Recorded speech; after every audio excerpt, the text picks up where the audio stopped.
Hello and welcome to the breakout room. I don't think I have to tell you guys this is the cool breakout. You've chosen very wisely. I should probably introduce myself. My name is Stephanie Hudson. I am basically a web geek. I run a marketing company called Sweet Tea Marketing, where we do web development, branding, things like that for local businesses. I also have an even more geeky company called Focus WP, where we run updates and backups and things for people's WordPress websites. So, yeah, I like talking about websites. I like technology, but I know it's not everybody's favorite. So I thought I would start off today by telling you a completely unrelated story, completely non technical. And that is my mom bought some new deck furniture a couple weeks ago. All these tall stools and chairs, big table and everything. And she roped in whatever family she could to come over and help her assemble everything. So my picked up my 13-year-old niece and we went over, and my dad and my mom were in the living room already. They were a couple chairs in. It had taken them hours. They're taking these. I mean, this wasn't from IKEA, but you know the situation, right? There's 5,000 little tiny screws and nuts and bolts, and they are using this little tiny ratchet or wrench thing that came with it. It hurts your hand and it's awkward, and you got to turn it like a tiny bit, a tiny bit, a tiny bit. And I said, Dad, don't you have a drill? And he said, I do. I was like, let's get that guy out. So we went and got the drill. Next thing you know, we were like a NASCAR pit crew. We were cranking out chairs like nobody's business. So why am I telling you this? What is the point? Well, the point is, I think, if I had to guess, I'd say probably most, if not all of you, have a tool getting dusty in the proverbial shed and not serving you as it could. And that's, of course, your website. So I wanted to talk a little bit today about how we can get your website charged up, tuned up, make sure we have the right bit, make sure it's oiled up and everything is in good shape so that it can earn its keep. Basically, we want this website, this powerful tool that you have, to bring you benefit and to help you. So I want to talk about three areas. That is the technology, the information, and the experience. So when we talk about the technology, that's always the most intimidating, of course. And if that's not your realm, if that's not your area, that's fine. But you want to make sure that your site is backed up to date, and secure. So if it's not something that you do, then you should find somebody who does. So whether it's somebody who hosts your website or someone who built your website, whatever, depending on the platform and how it was built and what type of website it is, these will be different. But just like the apps on your phone or your computer need updated to make sure things run smoothly and are not vulnerable to malicious hacks or things, it's the same with your website. So now let's move to the info on your site, the information. I am a big fan of a NAP.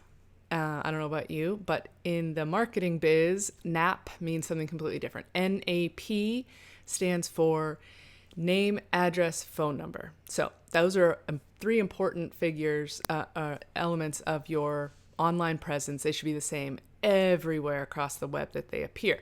But this has to start with your website. So you want to make sure that those three pieces of information are up to date on your site for sure. Also, your hours are very important if you have business hours. And right now, everybody's business hours are up in the air. Everything you look up, it even says like check to make sure these hours are correct if you look on things like Google Maps and things like that. So you want to make sure that your hours are accurate for what's going on in your business right now. Now, when we get to the third area, that is the experience. That's the experience that you want your visitors to have when they come to your website. And this is important because when someone comes to your website, what do you want them to do? Like, what is the point? What is the job of your website? What's the chair you're trying to build here, basically, so with this drill? So do you want them to buy something? Do you have products that you want them to add to cart and purchase?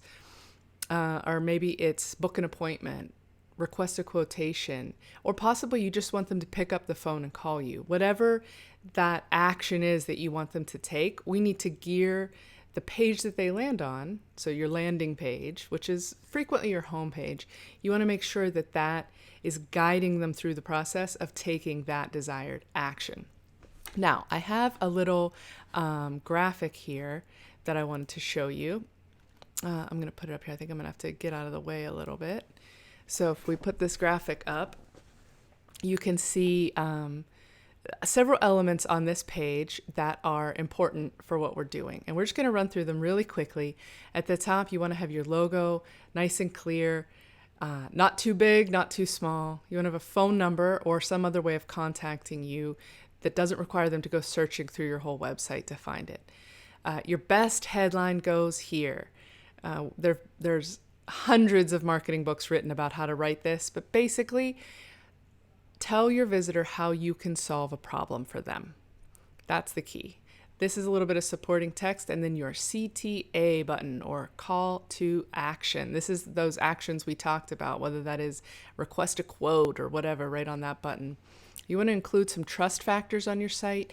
That's things like testimonials, reviews, awards that you've won, affiliations that you're really proud of that lend credibility to your name.